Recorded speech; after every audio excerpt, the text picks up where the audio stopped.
வணக்கம். நம்மள ஒரு படம் பார்க்க வைக்கிறதுக்கு சில விஷயங்கள் எப்பவுமே நம்மள ஈர்க்கும், படம் பார்க்கணுங்கிற ஆர்வத்தை தூண்டும். அப்படிப்பட்ட சில விஷயங்கள் என்னென்னு பார்த்தோம்னா, ஒரு த்ரில்லர் ஜானர் அப்படிங்கிறது நம்ம படம் பார்க்குற ஆர்வத்தை தூண்டும். அதுக்கப்புறம் double action, hero double action பண்ணி தான் நமக்கு படம் பார்க்குற ஆர்வத்தை தூண்டும். அது இல்லாமல் ஒரு போலீஸ் விசாரணை, ஏதாவது கொலைக்கேசை விசாரிக்குது அப்படின்னா ஒரு படம் பார்க்குற ஆர்வத்தை தூண்டும். இப்படி இந்த 3 அம்சங்களும் தேர்ந்த ஒரு படம் தான் தடம். அந்த தடம் படத்தோட ரிவ்யூ தான் இன்றைக்கி நம்ம பார்க்க போகிறோம். தடம் இந்த படத்தோட கதைக்கரு அப்படின்னு பார்த்தோம்னா, ஒரு கொலை நடக்குது. இப்போ எல்லா படத்துலையும் ஒரு த்ரில்லர் படம்னா ஒரு கொலை நடக்கும். அந்த கொலை யார் கண்டுபிடிச்சா அப்படின்னு நம்மகிட்ட ஒரு ஆப்ஷன் கொடுக்காமையே நம்ம விசாரிக்க வைப்பாங்க, நம்மளும் யோசிக்க வைப்பாங்க. ஆனால் இந்த படத்தை பொறுத்த வரைக்கும் 2 ஆப்ஷன் தராங்க. 2 பேரில் ஒருத்தர் தான் கொலையாளி அப்படிங்கிறத இப்படி ஒரு வித்தியாசமான ஒரு ஆப்ஷன் கொடுத்து வித்தியாசமான ஒரு கதைக்களத்தில் தேர்ந்தெடுக்கப்பட்ட படம் தான் தடம். இந்த படத்தோட பாசிட்டிவ் என்னென்னு பார்த்தீங்கன்னா, ஃபஸ்ட்டு அவங்க எடுத்துக்க கதைக்களம். அதாவது இது வரைக்கும் வந்ததில் ஒரு கொலைக்கான ஏற்கனவே சொன்ன மாதிரி ஒரு கொலைக்கான படத்தை கொஞ்சம் வித்தியாசமான ஜானரில் 2 ஆப்ஷனை கொடுத்து இதில் 2 பேரில் ஒருத்தர் தான் கொலை அப்படிங்கிறத, கொலைகாரன் அப்படிங்கிறத நம்மளை யூகிக்க வைக்கிறது. அப்புறம் படத்துடைய கேஸ்டிங் ஏற்கனவே சொன்ன மாதிரி அருண் விஜய் அவர் இந்த படத்துக்கு முழுக்க சூப்பராக பாசிட்டிவாக பண்ணியிருக்காரு.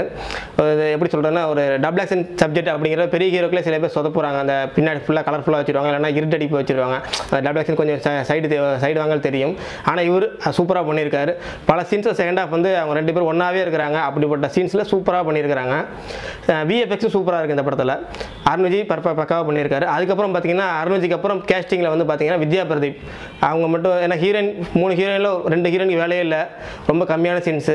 அதனால் அவங்க கொஞ்சம் சாதாரண அளவுக்கு போட்டாங்க போல இருக்குது. 3வது ஹீரோயினா வித்யா பிரதீப், இவங்களுக்கு முக்கியமான ரோல், ஆனால் கொஞ்சம் நல்லா பண்ணியிருக்காங்க. அதுக்கப்புறம் இவங்களுக்கு அப்புறம் பெப்சி விஜயன் ரொம்ப நாள் கழிச்சு நடிக்க வந்திருக்காரு, திரும்ப ஸ்டன் மாஸ்டர், அவர் நல்லா பண்ணியிருக்காரு. அப்படி அப்புறம் சின்ன ஆர்டிஸ்ட், அது முக்கியமாக போலீஸ் ஆளுக்கு எல்லாமே நல்லா பண்ணியிருக்காங்க, ஏட்டையால் முதற்கொண்டு.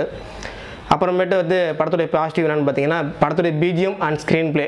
பிஜிஎம் இந்த படத்தோடைய பாடல்கள் படத்துக்கு ஒட்டலைனாலும் பிஜிஎம் சூப்பராக பண்ணியிருக்காங்க. அது கிளைமேக்ஸில் ஒரு ஷாட் வரும், கார் ஷாட்டு, அப்போ பிஜிஎம் ஆரம்பிக்கும் சூப்பராக இருக்கும். ஸ்க்ரீன் பிளே எப்படின்னா, நம்ம செகண்ட் ஹாஃபில் வர ஸ்க்ரீன் பிளே ரொம்ப சூப்பராக இருக்கும். அடுத்து இந்த படத்தோட நெகட்டிவ் சொல்லணும்னா, ஃபஸ்ட் ஹாஃப்லேயே சொல்லலாம். ஃபஸ்ட் ஹாஃபில் வர மொதல் 20 நிமிஷம் உண்மையாலுமே கொஞ்சம் ரொம்ப இழிவையாக போகுது. குறிப்பாக ஹீரோட ஓப்பனிங் சாங், அந்த சாங் ஒரு 3 தடவை பிட்டாக போட்டிருக்காங்க. பாட்டு முடிஞ்சு நடக்கும், திரும்ப பாட்டு வருது. ஒரு சீன்ஸ் 5 நிமிஷம் அந்த பாட்டே வச்சு அடுத்து தள்ளிட்டாங்கன்னு தான் சொல்லணும். அடுத்து இந்த ஃபஸ்ட் ஹாஃபில் இந்த மொதல் 20 நிமிஷம் இந்த ரொமான்ஸ் ட்ரை பண்ணியிருக்காரு. ரொமான்ஸ் நல்லா இருந்தாலும் படத்துக்கு அது என்ன கதைக்குள்ளேயே போலே அப்படிங்கிற ஒரு ஸ்பீட் பிரேக்காக தான் தெரியுது அந்த ஒரு பாட்டும் அந்த ரொமான்ஸ் சீன்ஸும். அதுக்கப்புறம் பார்த்தீங்கன்னா, ஃப்ளாஷ்பேக் சீன்ஸில் வர அந்த அம்மா சென்டிமெண்ட்டு அது சரியாக உட்காரல, செட்டாக ஆகலை.